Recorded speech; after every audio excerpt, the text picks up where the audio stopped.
Avery, whose show is this?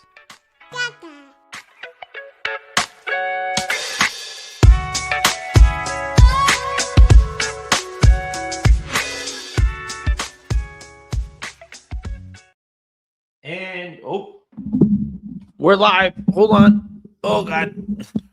It has been a day. And we're live. Welcome everybody here to the Lakers Lounge podcast. I'm Anthony Irwin, Senior Lakers Insider, as well as lead Lakers content creator for Offside. And tonight on the show, I'm riding solo. But I'm riding solo equipped with a ton of stuff that I need to get to. There's been all kinds of rumors swirling around about Giannis, whether he's going to get traded, where he might get traded to, all of that stuff.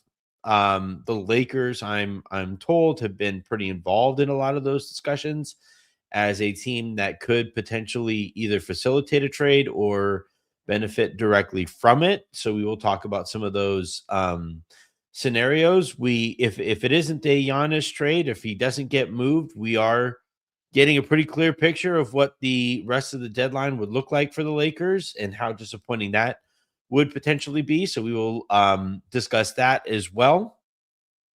We've already started to get some of the spin coming from the Lakers on a potentially quiet trade deadline, which kind of sort of tells me that this might be a quiet deadline. But you know what? You never know. Things change very, very quickly this time of year. And it may as well go over as many of the scenarios that we can, just so we have bases touched. In the event that something does happen, a team does decide to go all in. Milwaukee does decide to trade Giannis. And we will just kind of handle business however we can handle business. And then, as we always do towards the end of the show, I know you guys are going to have questions. I know you guys are going to have comments. I know you guys are hopefully going to have some super comments as well. So we will go ahead and answer as many of those as we can before my nose closes up completely. A quick reminder, please hit that like button. Please hit that subscribe button. Please hit that share button as well. This time of year, good idea to have those notifications on as well. And then in the morning, if you guys are listening to the show in podcast form, please subscribe wherever it is that you get your podcast, preferably on Odyssey. But you know what? Like I always say, a download is a download is a download. Let's go ahead and dive on in. All right, so I'm actually going to start with the kind of juicier morsels first, and then we will kind of dip into probably a somewhat more realistic outlook of the deadline. But there has been a lot of talk this evening about potential three-team trades where I have some scenarios that I've heard about to varying degrees off to the side here. So the first one here that I have involves the Warriors. This is the one that I've probably heard the most about. In this case, the Warriors would. Oh, by the way, in all of these cases, the Lakers don't wind up with Giannis. They don't have enough assets to get him right now. As I've been saying all along, the Lakers have been basically hoping that Giannis makes it to the summer, at which point they would become a much more serious contender for him. As it stands right now, though, the Lakers are basically kind of thinking, based on some of these conversations that I've had, that yeah, if Giannis is going to get traded, you may as well benefit from that trade anyway, and benefit from some of the desperation that some of these teams have to get Giannis. And that's where a lot of these scenarios were kind of birthed from. So we will start with the Warriors one here. Golden State gets Giannis and Thanasis. That's going to be kind of the the usual return here. Milwaukee gets Kuminga, Rui, Gabe, and 5 first-rounders. The Lakers would walk away with Draymond. In this case, they would send the 1 first-rounder, Rui and Gabe, to get Draymond Green. There's also a version of this trade where Rui isn't in it. I would obviously be significantly more interested in that version of this trade. But basically, the Lakers and what's I think worth talking to you about is the possibility that the Lakers would get Draymond Green. There's been a ton of noise linking Draymond Green to the Lakers over the course of the day. Other reports about it, right? I think Wendy had it as well.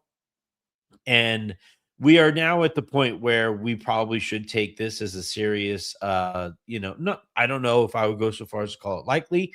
I don't know to what degree it's even likely, but this is one of the scenarios that I do think we should probably just kind of store in our back pocket and keep an eye on over the course of the next, let's see, I don't know how many hours we have till we get there. 15 hours, I would say. 14 and a half. I don't know. I suck at math. But I wonder, so if it is indeed, let's say Rui isn't in the trade, because I'm not really interested in the trade if Rui is a part of it, right? I don't want to send out a major rotation player and a first round pick to take on Draymond Green at this stage of his career, given the headache that he has been for the Warriors this year. And given that he has that player option for next year and would be expecting some kind of an extension or a longer term deal on the other side of this year. If you do trade for Draymond, probably makes it a little bit more likely that LeBron sticks around, given how those two guys feel about each other. So I guess that's worth noting as well. This would be interesting from a basketball standpoint because defensively, it allows the Lakers to switch as much as JJ Redick would like for the Lakers to switch. Draymond has, I would say, lost a step defensively, but he's still very, very good. And you would be getting a Draymond Green, by the way, who would have even more fuck you to him than he normally does. So that might be intriguing as well. One of the things that has kind of plagued the Lakers, basically since like Boogie and Rondo were no longer on the team, was that there hasn't been a veteran on the squad who plays very much at all, who can tell LeBron, hey man, you got to rotate here, or who can tell, all of the players up and down the roster, no, we expect more out of you in this spot. And Draymond Green, say what you will about him, he's going to make his opinion known. And I don't think it's going to matter who he is talking to in that moment. So, in that sense, that would be an interesting one as well. Offensively, super interesting here, in that he is not the rim runner or lob threat that you would like to have with Luka. He also doesn't really space the floor either, which you would like to have one of those two things. But what Draymond Green does do exceedingly well is set super illegal screens. He is very good in the short roll, and he makes very good decisions coming out of that short roll. And, given the types of threats that the Lakers would have on the perimeter, getting Draymond in the short roll, rotating the basketball either to Austin or to LeBron or to Luka in some other possessions would certainly make me, curious what that would kind of look like. It would kind of alter the identity of this team. I think you would see Draymond at the 5 and LeBron at the 4 in most closing lineups. And then you would just kind of pick, who the fifth player in those groups would be depending on matchup. It would be interesting. I don't love the price. I don't love that I'm helping the Golden State Warriors get Giannis and also taking on Draymond Green's contract. Don't really like. I would like to be, um, paid to take on that player option that Draymond has. And I also like if Giannis is going to be traded, I would much rather see him go east. So, like, just pragmatically speaking, I think I would rather try to help the Heat in this case. So let's talk about that scenario. So, one of the things that like I first, kind of mentioned when I've been talking to people, it's like, look, I'm petty as hell. I hate the Bay. I don't really want the Golden State Warriors to have Giannis and Steph as the reward for completely bungling the last like 4 or 5 years of their franchise. And I definitely don't want to help like facilitate that. Giants fans would be happy. I don't want to see very many happy Giants fans. So that's a factor here for me personally. But also, kind of more practically speaking, I don't really want Giannis in the Pacific Division. I don't want to like bring him west at all, but I definitely don't want to face him 4 times a year when he has Steph on his team. And so like I would like to see if the Lakers are going to facilitate a trade here. Basically their thinking is, look, if he's going to get traded before the deadline, we may as well benefit from it. But if the Lakers are going to like facilitate a trade, help Giannis go somewhere, I'd rather have him stay east, stay over there. And in this case, I would have, you'd be helping the Heat get Giannis. So Giannis in this case would go to Miami. Thanasis would go there too. Milwaukee would get, I counted 4 first-round picks, but, people from Miami maybe help me out here. The Lakers would send 1 of those first-round picks and walk away with Wiggins here. In this case, you send out Gabe. He goes to Miami because Miami is one of the few teams that's actually kind of interested in Gabe. You send out, I would prefer to send out Jarrett Vanderbilt, get off his contract in this scenario. But in this case, I don't know how picky you have to be here. And then you also send out Maxi's expiring as well. Milwaukee gets those 4 first rounders. They get Tyler Hero. They get Khalil Ware. And then you would get, one of Rui or Vando and Maxi's expiring. And, look, in terms of like trade packages, it always depends on what Milwaukee is looking to do compared to other scenarios here. And I still think with all of these trade scenarios, there isn't one that's so overwhelming and there isn't one that would change so drastically that I would need to feel like I would feel the need to make the trade, tomorrow or whatever.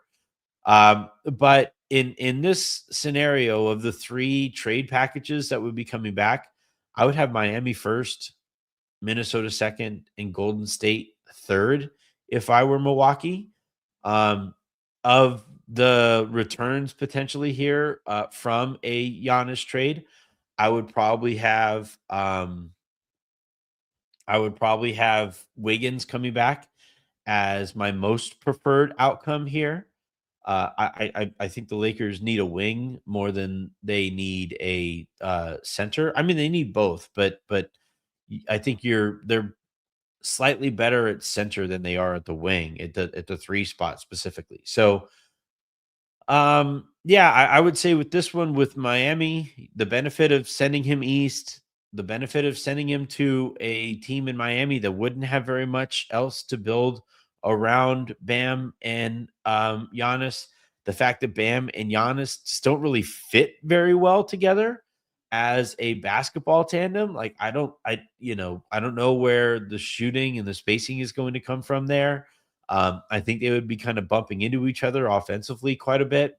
Defensively, good God. Like, I don't know how anybody ever scores in the paint against Miami ever again if that's their starting power forward and center tandem. But yeah, in this case, if you're just talking about like being Machiavellian and gaming this out so that the team that gets him is the least threatening, I would probably say Miami would be the lowest or the least likely to bite the Lakers directly in the ass. For one of the reasons, I think the main reason is that he would go to the East and he would have to go through the East to get to the finals, and that at least makes it so that Giannis is wherever he's playing wouldn't impact you unless so many of the variables played out. So Miami is probably the one that I am most interested in. We'll kind of talk about all of them together once I go through all of them, though.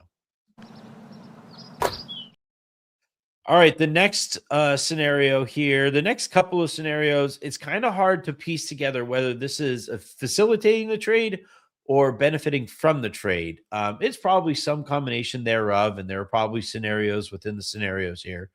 But I'm going to lump the two together. In one of these cases, with if Giannis was to go to Cleveland and they didn't want to just be crazy expensive still. Um, One possible outcome here would be getting Jarrett Allen back. And in this case, and I guess this was a trade package that was kind of talked about a little bit, but Rui, Gabe, Dalton, and a first for Jarrett Allen. Part of the thinking here for the Lakers is you're not going to get Giannis, so the notion of saving cap space, saving assets, all that stuff, um, that kind of goes out the window. So you may as well go out and get a starter here. And in this case, Jared Allen is the lob threat that I think Luka turns into a better player. He's 26 years old, so he aligns age-wise at least with the Luka Austin timeline. Um, Jared Allen, now there's some concern there because like every postseason, he has tended to disappear. He has that famous quote, right, saying that the lights were brighter than they thought they would be. That is always going to make me nervous. But look, if you could get a lob threat as capable as Jarrett Allen and a rim protector as capable as Jarrett Allen, um, that is one way to benefit from Giannis being traded before the Lakers were able to seriously make a run at him. So I would be kind of intrigued by this scenario. Now, again, I don't know how much of this is facilitating a Giannis trade or benefiting from it, but it's certainly an interesting one. And then another name that has been floating out there a little bit has been DiVincenzo. If Minnesota goes looking for extra picks that that can be unearthed elsewhere, Dante would slot in between Austin and Luka and become kind of a primary point of attack defender as well as a secondary, tertiary ball handler in some lineups as well. Brings a lot of grit and toughness on the perimeter, something that I think the Lakers really need. And he's a better shooter than Marcus Smart is. So, that is intriguing as well.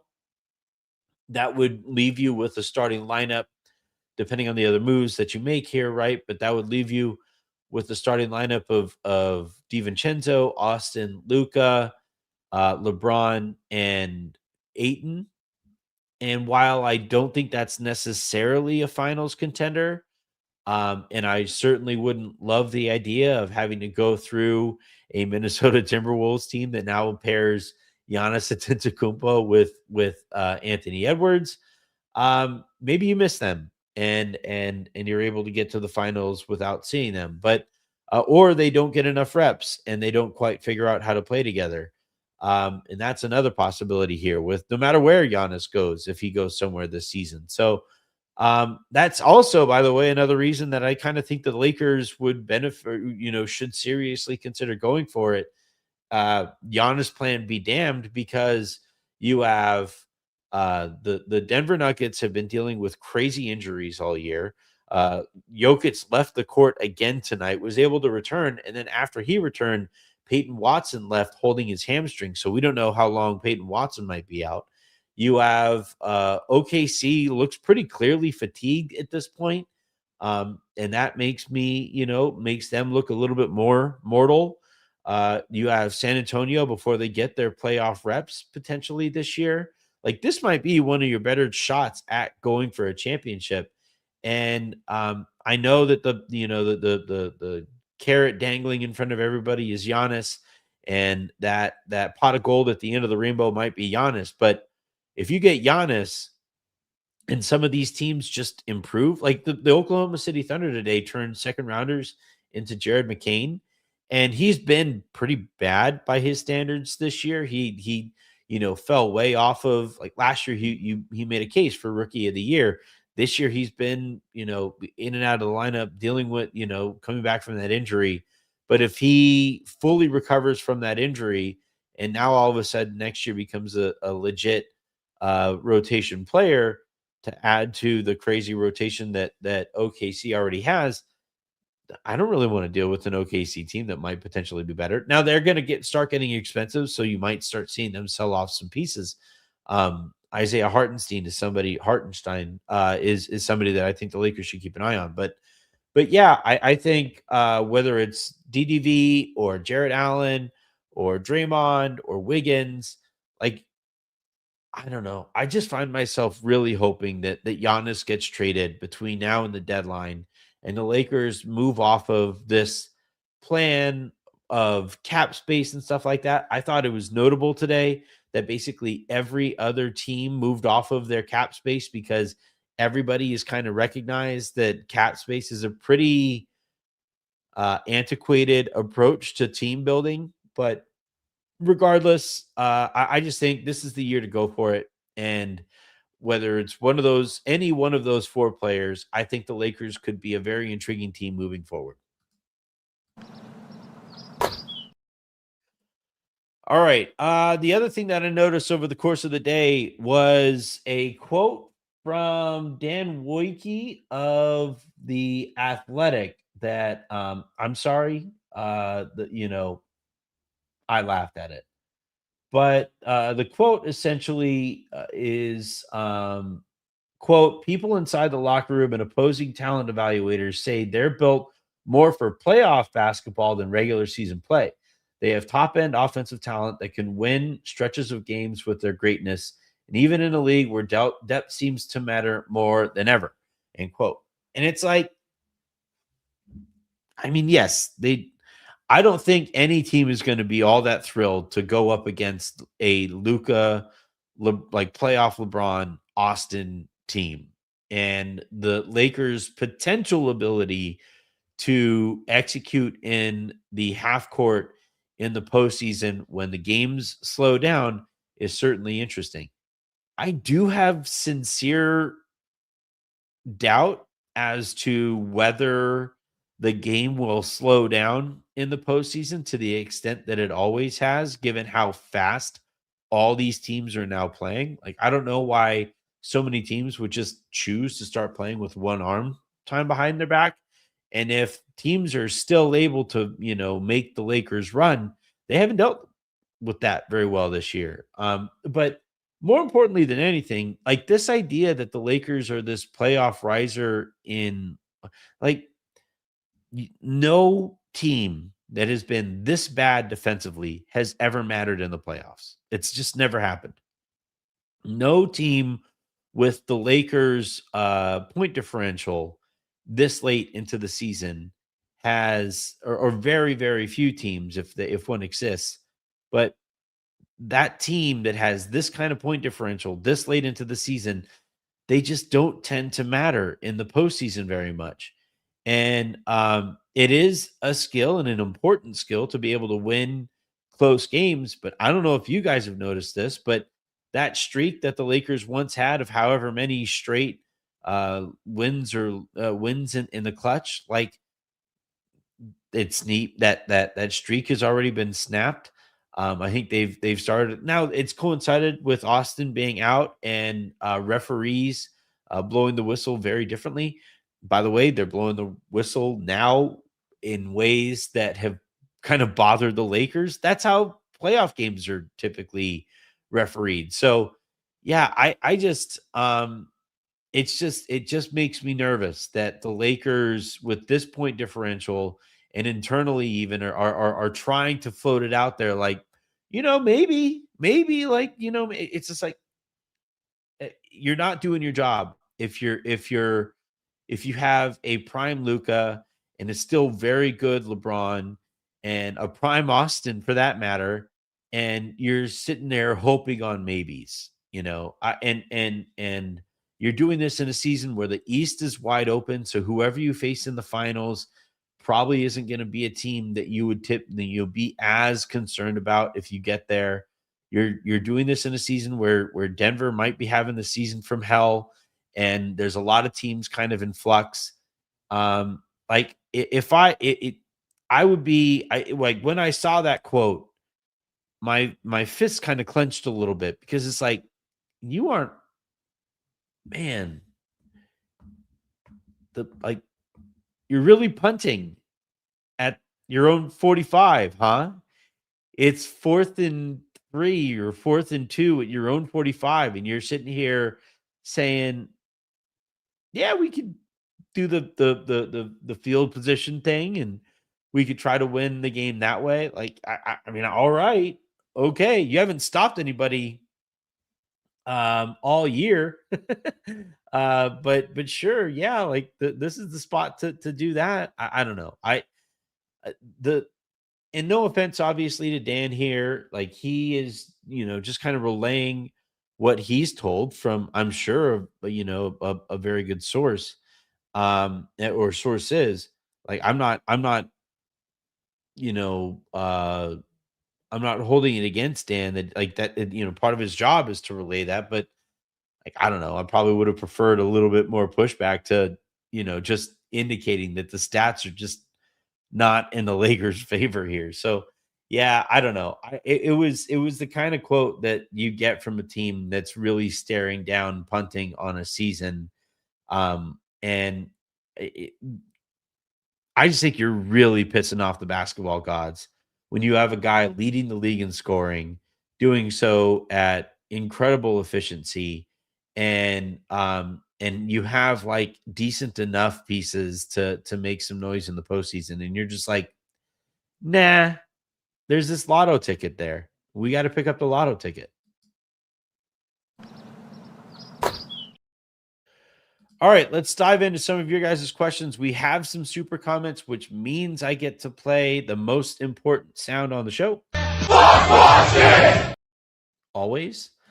First question here comes from Ryan Lucas, LA. Sounds like Sharp plus a buyout guy is the most likely / real. Well, I guess it's a good opportunity to talk about buyouts. Lonzo has already been reportedly waived. That's where that is already heading.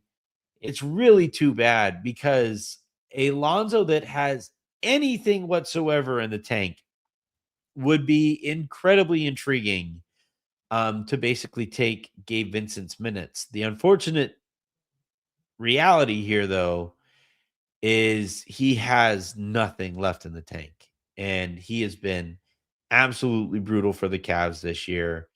Um, good on him for making a return and getting himself 20 extra million dollars, given the way that he played last year for the Chicago Bulls. But it's been rough watching him so far this year. So it I just don't see that as an option there.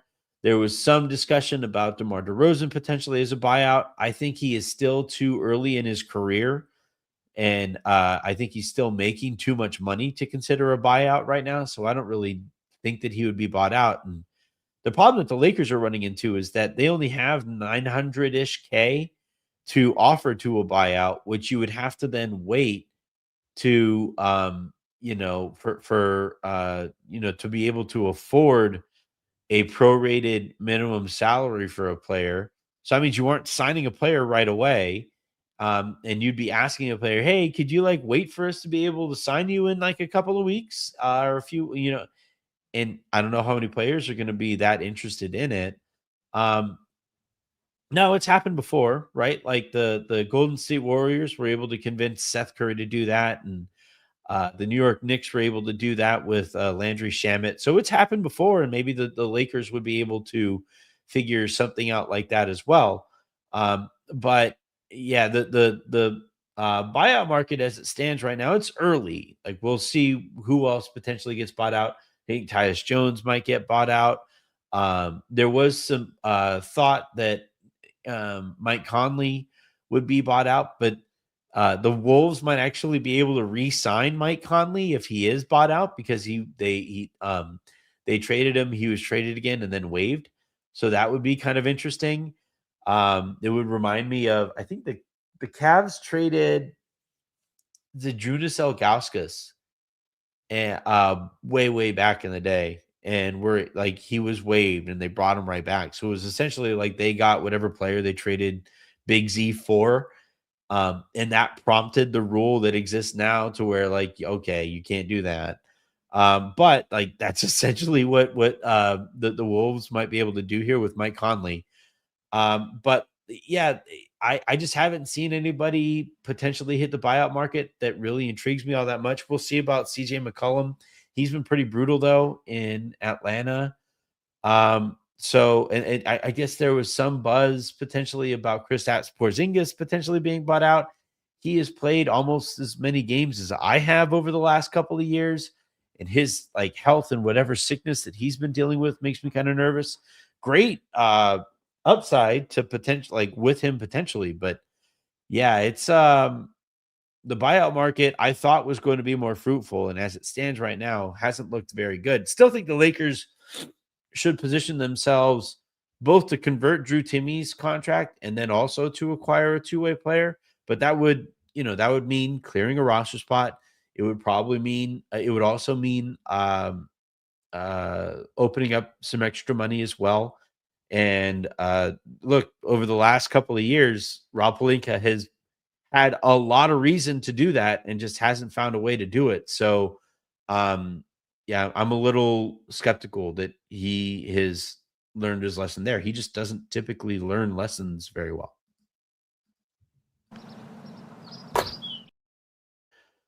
J Drake 278. Rob is a used car salesman. Every year, do nothing and say we have 3 first-round picks in the summer. New ownership needs to fire everybody in the front office.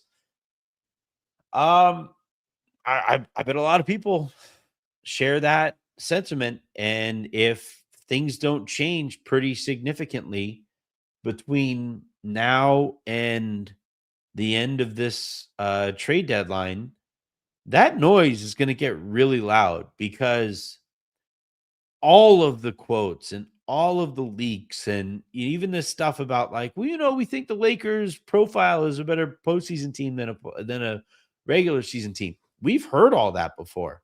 We've heard about the 3 first-round picks. We've heard about the cap space. We've heard about optionality and all that bullshit. And Lakers fans have had enough. We've seen them waste the back half of the LeBron AD era. And they were able to turn it into Luka, but then they entered their first postseason with Luka, with Jackson Hayes as their starting big. There are plenty of people that if you ask him around the league, there's like they truly believe that Rob made that trade with the intent to rescind it. And like you don't have to look very far to find those people. So like you have that going on, and then you have these it's just everybody is just really nervous that we might be watching the same movie, but with Luka headlining it instead of LeBron. And now I will say this, and to play devil's advocate or even defend the Lakers here, LeBron at near 40 is a lot harder to gamble on, even though he proved time and time and time again that he could hold father time off. But it's quite a bit more difficult to wager on him than it is to wager on Luka at 26 or 27 or whatever he's at. That's a very different situation there. And my other thing too is I sincerely hope that, with LeBron for whatever reason, he never applied too much direct pressure in the way that he did with Miami and the way that he did with his 2 stints in Cleveland. And I don't know what went on there. I don't know like why he didn't do a lot of the things that he did with those other teams or while he was on those other teams, but he just didn't do those things with the Lakers. And I think that led to a sense of security that actually hurt the Lakers at times. And I'm really hoping that Luka, while he is a Laker, holds feet to the fire And even if it isn't is it like I think there were times where pushing for specific players and stuff like that kind of that hurt. Obviously, Russell Westbrook comes to mind, but um, just if a front office gets too comfortable, it loses its edge. And I think this front office lost its edge with LeBron during the back half of his tenure here. And if it doesn't get that edge back with Luka, we might be looking at the same outcomes and that same frustrating movie that nobody enjoyed watching. Jace Newell, 8966. Any chance of a fee connect swap? Contract is the same amount of years, but lower cap hit, which seems to be all Rob cares about. Better fit too. Svi's also a better player right now. And now it's kind of hard to figure out like what Utah is trying to do. They have every reason in the world to continue losing, but they just traded for a healthy Jaren Jackson Jr., which would indicate that they're going to do some winning during this back half of the season. So we will see what that looks like. If they were tanking, I would say, yeah, that would make some sense. Bring back V, lower that cap spot a little bit. Utah takes a flyer on a former first round pick, yada, yada, yada. I just, we have to see what Utah is actually up to here moving forward. Now, one thing that like made me kick a chair today was seeing Agbaji traded from Toronto and Toronto attaching a second rounder to get rid of Agbaji. And like if you're the Lakers and you have Dalton who makes roughly the same amount of money, I believe, and you could go to Toronto and be like, "Hey, you're about to trade a second rounder to get off of this guy. Hold on to that second rounder. Just take Dalton and let's figure this out." Like that was crazy. When I saw that, I was like, "Oh, that's how?" Because Toronto would rather hold on to that second rounder, even if it's a fake one. Because But yeah, that was a trade that really kind of annoyed me, and it's very on brand for me to be annoyed by it. But it was just that trade that we always every time I whine about things that the Lakers should have or shouldn't have done or whatever. Um, people always ask like, what trade would you have made? That one, Dalton for Agbaji. You get, we take a shot on the dark on your guy. You take a shot in the dark on our guy. We just flip kind of cantankerous, not cantankerous, but like spoil. No, what's the word that I'm looking for there? I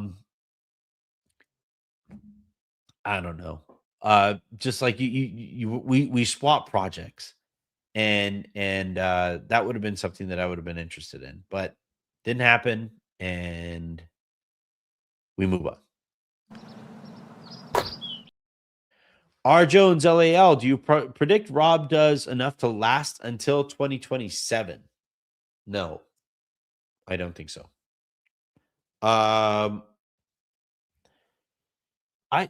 Google sucks nowadays, so it's really difficult to find the actual quote. But at one point over the last year or so, Mark Walter was asked about the transition of power when he took over the Dodgers. And one of the things that he said, obviously, and being very proud of all the work that the Dodgers have done since the new people have taken over.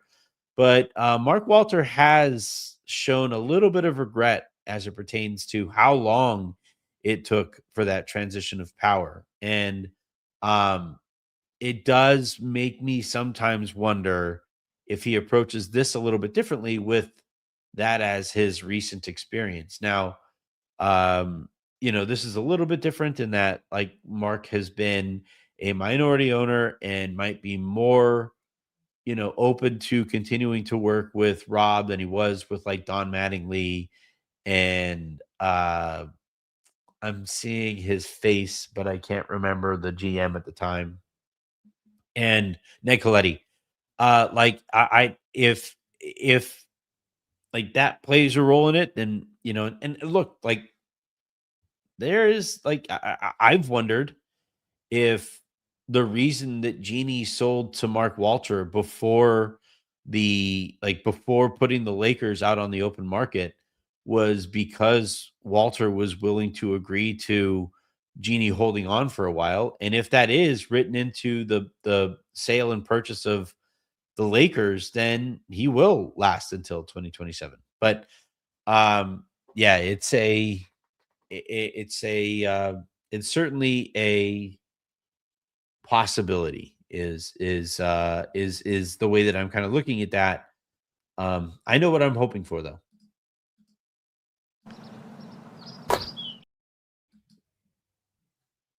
All right. Let's go ahead and keep on going here. Well, hold on. I just want to like all right. Some of these guys, all right, I'm gonna get rid of you. And I am going to get rid of you. Like if you guys want to come in here and you know, if you guys want to talk basketball, like we could talk basketball, but if you want to come in here and spam with misinformation, then I am good. All right. I think that's it. Did I miss any? Um all right. I think that's it. All right, back to you guys' actual comments and questions and all that good stuff. Matt Chu writes, do you think Walter will eventually move Genie to business side only and poach Presti for president of basketball ops? Do you think he should keep Genie in any capacity or clean house completely?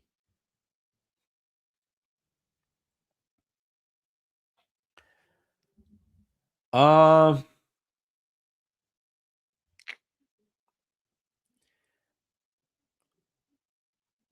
I don't see any harm in keeping the Bus family around um to like so long as it doesn't become a distraction, right? Like some of the Bus family drama, if it becomes a distraction, then we're good here. But um like with Genie, I would pull like given some of the stuff that I've heard about Genie and given some of like the her priorities, even if it isn't explicit priorities, but like the implicit priorities that we could kind of glean from the outcomes of various situations.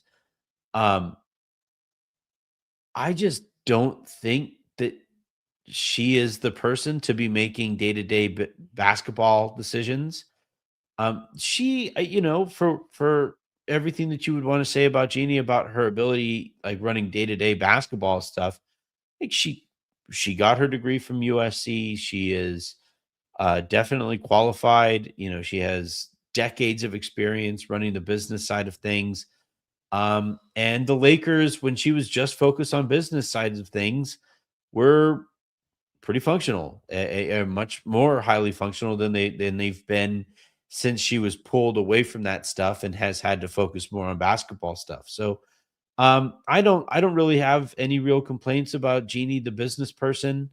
And if she wanted to stick around and continue to have a gig in business ops, then I'd be fine with it. I don't know that I would have her running it, but I would, if she wants to play a role still with the Lakers moving forward after her time running day-to-day basketball stuff, I don't have any animosity towards Jeannie. I just think we just disagree vehemently on how to run basketball ops. And um that's all it is. It's never been personal. Every time I ask anybody about their dealings with Jeannie, they all say that she is a very, very incredibly nice human being, so nice that you would never believe that she was actually a billionaire or was on, track to be a billionaire. Um, I, honestly, like, yeah, it's never been personal. My top priority in analyzing the Lakers is what I think would be best for them. And I just don't think she makes the soundest decisions when it comes to the day-to-day basketball operations of an organization as large and as important as the Lakers are.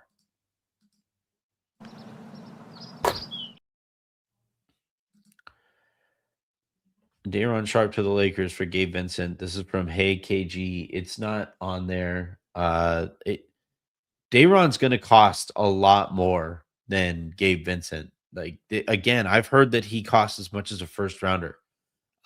His impact numbers are insane. His contract is great.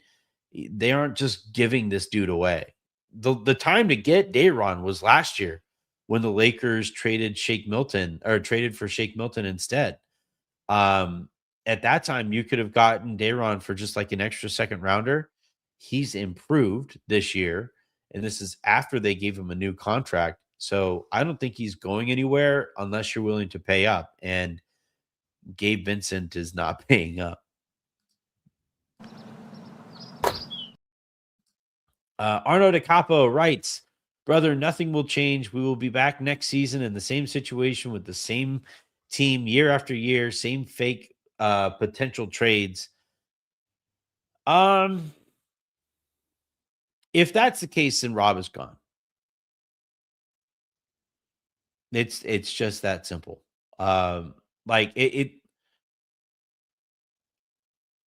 the amount of pressure that would be applied, because there are so many powerful forces at play with the Lakers, like that need the Lakers to be good. And look, like Bill Duffy and his people are going to push for, Luka Doncic's, career to be helmed by, a competent front office and organization. You have shareholders who are going to have a say in this. You literally have a completely different majority owner involved here. You have business partners, right, with like ESPN and ESPN LA Radio, right, and Spectrum for that matter, who if the team is any less inspiring than it maybe could be, Spectrum starts kind of looking like, hey, what's kind of going on here, and you might see some comments from some Spectrum talent on subjects that they haven't really touched before. You would have a local beat that and people covering them locally that might be more willing to say things about the people making those decisions than they are maybe not necessarily as willing to say now. Like the amount of pressure, if the Lakers are in the same exact spot next year and we're having the same exact conversations again next year, it wouldn't even get to that point. It would get really loud before it got to that point. And the beginning of this summer is going to be extremely telling. And if that doesn't go well, and the team looks, if the trade deadline is a quiet one, and then you go into the summer and it turns out cap space, and especially the cap space that the Lakers would be working with, isn't actually all that important, then the people who basically based their decisions off of maintaining that cap space would all be held to account in ways that they haven't been before, and there's just too much on the line for too many people that, not to apply that kind of pressure. Machu again, are you saddened by the Chris Paul story? He started a ton of games last year to this. Seems like a brutal way to end your career. Um, I I've never liked Chris Paul the player.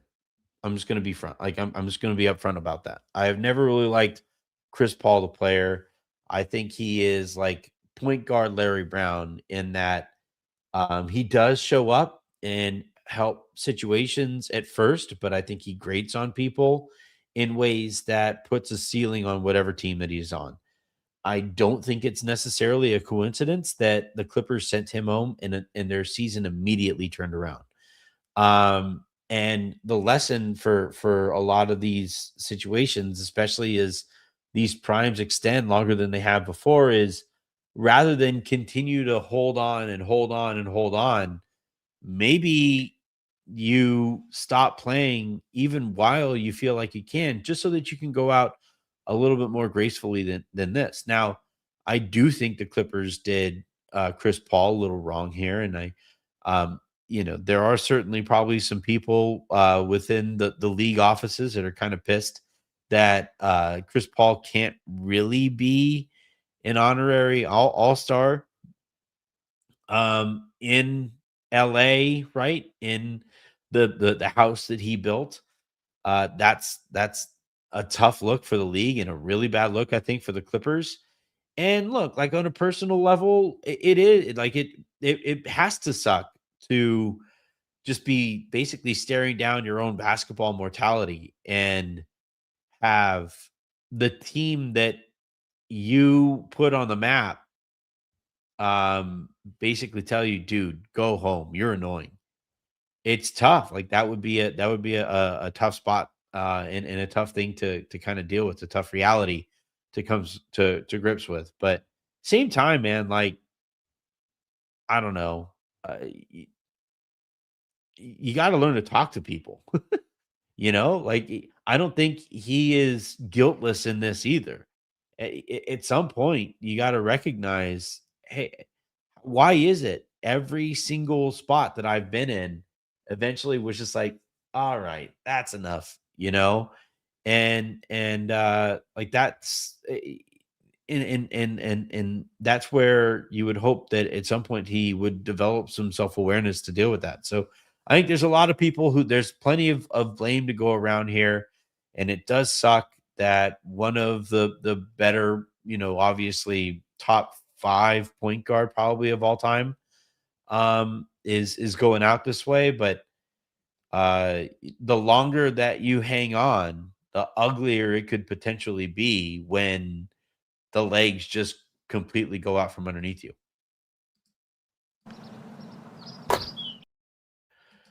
All right. Let's see. I am gonna go ahead and jump on out of here just so that I can get this podcast up as you know, as just so that I could, get this podcast up and still have it be relevant whenever it posts. Um Oh, the Charlotte Hornets have waived Pat Connaughton. Connaughton? I think it's Connaughton, right? He would be somebody that I would be maybe somewhat interested in. He also has looked pretty washed though. So, like I had a theory that the buyout market would be a little bit more fruitful than in years past, but it's not quite looking that way, at least not right now. So, um, yeah, we will see what the buyout market looks like. But as it stands right now, the Lakers aren't really situated in a way that would allow them to take advantage of it. So, yeah, we'll go ahead and hop on out of here. Thank you everybody for hopping on and the comments and the questions and all of that good stuff. 2,900 of you people in here right now. Thank you for the great support. I really appreciate it. Hit that like button, hit that subscribe button, turn on those notifications. And until the next time you guys hear from me, which will be tomorrow after the game, I'm Anthony, or actually no. So I'll probably do something live during the deadline since I'm here by myself. Ooh, no, I'm not. What time? Yeesh, I got to work that out. I'm going to hustle home after Miles's therapy. But yeah, I would say that I will do something as soon as I get home to either wrap up or prep us for the trade deadline. So you guys can look forward to that. And then I will be live right after the game, where I will break down Lakers, Sixers, and then also discuss some of the news coming out of trade deadline. So without any further ado, how we going, everybody?